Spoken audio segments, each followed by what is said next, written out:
Ուրախ եմ այս տարվա ընթացքում արդեն երկրորդ անգամ հյուրընկալելու ձեզ Հայաստանի Հանրապետությունում։ Մեր վերջին հանդիպումն ուղիղ 2 ամիս առաջ էր Եվրոպական քաղաքական համայնքի Երևանում կայացած 8-րդ գագաթաժողովի եւ Հայաստան-Եվրոպական միություն անդրանիկ գագաթաժողովի շրջանակներում, որի արդյունքում ձեռք բերվեցին մեր երկկողմ քաղաքական օրակարգի համար կարևոր պայմանավորվածություններ։ Մեր գործընկերության հիմքում ունենալով համապարփակ եւ ընդլայնված գործընկերության համաձայնագիրը եւ Հայաստան-Եվրոպական միություն գործընկերության ռազմավարական օրակարգ փաստաթուղթը, մենք կիսում ենք միևնույն հիմնարար արժեքներն ու սկզբունքները, ժողովրդավարությունը, իրավունքի գերակայությունը, մարդու իրավունքների պաշտպանությունը։ Այս համատեքստում հունիսի 7-ին Հայաստանում կայացած խորհրդարանական ընտրությունների միջոցով Հայաստանի քաղաքացիները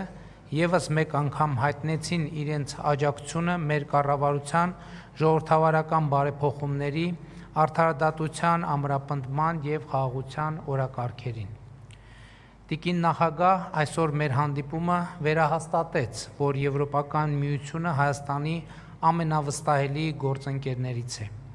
Հայաստանը եւ Եվրոպական միությունը մոտ են իրար առավել քան երբևէ։ Այս արտահայտությունը օրեցօր ավելի է նյութականանում, ստանալով ոչ միայն քաղաքական, այլև գործնական, տնտեսական կիրառում։ Ուրախ եմ արձանագրելու, որ քննարկեցինք Հայաստանի առջև ծառացած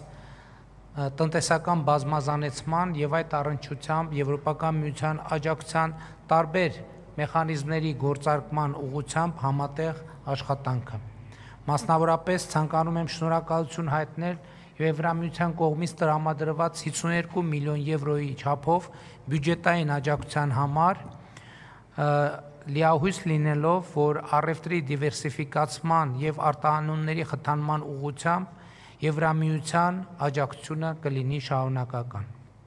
Շնորհակալություն եմ ցանկանում հայտնել նաեւ Եվրոպական հանձնաժողովի կողմից Եվրամիության անդամ երկրներին հայկական ապրանքների նկատմամբ ինքնավար առևտրային միջոցներ կիրառելու մասին նախագիծ ներկայացնելու համար, արդեն մեր հանդիպման ժամանակ տիկին նախագահ այդ մասին հայտնեց, համոզված եմ նաև իր խոսքում այդ մասին կխոսի, այս որոշումն ամբողջությամբ ուժի մեջ մտնելու պահից Հայաստանը կդառնա Եվրամիության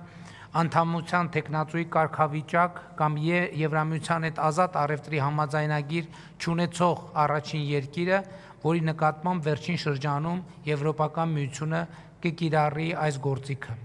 Լիահույս եմ, որ ԵՄ եւ ԵՄ անդամ պետությունների մյուս կառույցների գործընկերների հետ ակտիվ աշխատանքի միջոցով կկարողանանք կարճ ժամկետներում ավարտել որոշման ընդունման գործընթացը, հույս ունենք նաեւ, որ այն հնարավոր կլինի ընդունել հնարավորինս սեղմ ժամկետներում հաշվի առնելով, որ բերքահավաքի շրջանը Հայաստանում արդեն իսկ մեկնարկել է։ Հարգելի գործընկերներ, վերջին ամիսների ընթացքում մեզ հաջողվել է առաջընթաց արձանագրել Հայաստան-Եվրոպական միություն գործընկերության օրակարգի մեկ այլ կարևորագույն ուղղություններից մեկում